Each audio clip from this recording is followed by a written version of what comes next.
आज हम बात करेंगे डीएनए फ्रेगमेंटेशन टेस्ट के बारे में।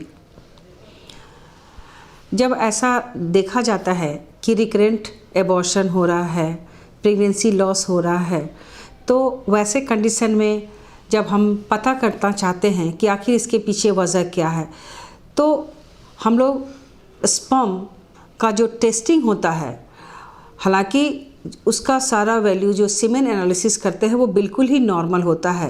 पेशेंट बोलते हैं कि हमारा तो स्पर्म का काउंट, हमारा क्वालिटी, क्वांटिटी, एवरीथिंग इज़ बहुत बढ़िया है, लेकिन फिर भी हमारा मिसकैरेज क्यों हो रहा है। तो वैसे कंडीशन में हम बताना चाहेंगे कि जो डीएनए जो स्पर्म का जो टेस्टिंग होता है, डीएनए फ्रेगमेंटेशन टेस्ट, उससे हम ये पता कर पाते हैं कि ड्यूरिंग द सैंपल कलेक्शन हमारा स्पर्म का जो डीएनए है वो कितना फ्रैगमेंटेड हो जाता है, और इसी को जांच करने के लिए डीएफआई टेस्ट हम लोग करते हैं।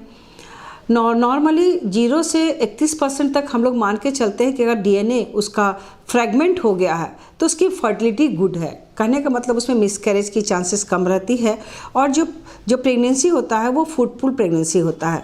लेकिन अगर डीएनए फ्रैगमेंटेशन बहुत ज़्यादा है, 31 से लेकर के 100% तक अगर हम मानते हैं, तो उस कंडीशन में फर्टिलिटी भी कम होती है, और अगर फर्टिलिटी होती भी है तो वो उसमें मिसकैरेज की संभावना या प्री टर्म लेबर, माने उसमें डेवलपमेंट ऑफ द फीटस है वो बिल्कुल ही गुड क्वालिटी का नहीं होता है। तो हम ये बताना चाहेंगे कि केवल जो हम लोग सीमेन एनालिसिस टेस्ट करते हैं for the quality of the sperm, that is not very good. वो बिल्कुल ही उस पर हम रिलाई नहीं करते हैं।